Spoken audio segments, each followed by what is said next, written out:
د شکونو او اندېښنو سره بیره پاکستان د افغانستان سره د تماس چینل ساتلی دی.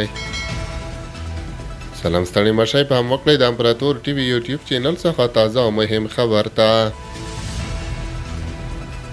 پاکستان ایکسپریس ټریبیون ورځپاڼې د دې هیواد د بهرنیو چارو وزارت د ویاند ممتاز زهرا بالوچ څرګندونې خپرې کړې دي چې وايي اسلام آباد له کابل سره په تماس کې دی.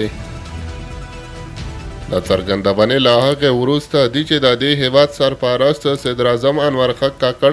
د افغانستان په اسلامي امارت سختې نیوکې وکړې او هغوی تورن کړل چې په خپله خاوره یې هغو پاکستاني طالبانو د فعالیت مخه نه ده نیولې چې په پاکستان کې بریدونه کوي. کاکړ له پاکستان څخه د افغان کډوالو د ایستلو پرېکړه هم له همدې کبله وګڼله. په ایکسپریس ټریبون د پاکستان د بهرنیو چارو وزارت د ویاند اغلې بلوچ له خولې ویلي زموږ د شکونو او اندېښنو سربیره پاکستان د افغانستان سره د تماس چینل ساتلی دی. وروسته له هغې چې د پاکستان سرپرست حکومت له دغه هیواد څخه د بې اسناده افغان کډوالو ایستل پیل کړل د افغانستان اسلامي امارت او پاکستان اړیکې ترینګلې شوې ښکاري.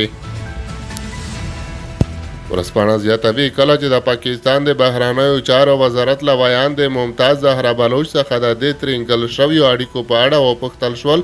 هغې په مستقیمه توګه د پاکستان په پالیسۍ کې د ظاهري بدلون په اړه تبصره ونه کړه، خو په اړیکو کې د ننګونو یادونه وکړه او ادعا یې تکرار کړه چې د افغانستان خاوره د ترهګرو لخوا د پاکستان پر ضد کارول کیږي. ایکسپریس ټریبیون د پاکستان د بهرنیو چارو وزارت د بیان د نقل زیاتوي چې د دوی بهرنۍ پالیسي د دوی د امنیتي اندېښنو ځواب ویونکې ده او افغان لوري ته دا خبره روښانه کړې او ترې غوښتي دي چې په سمدستي توګه د پر خپله خاوره د ترهګرو ډلو پر ضد مؤثر اقدامات وکړي. خو د افغانستان اسلامي امارت پر لاپاسې دا ادعاوې رد کړي دي چې ګوند د افغانستان څخه د په پاکستان کې بریدونه تنظیمیږي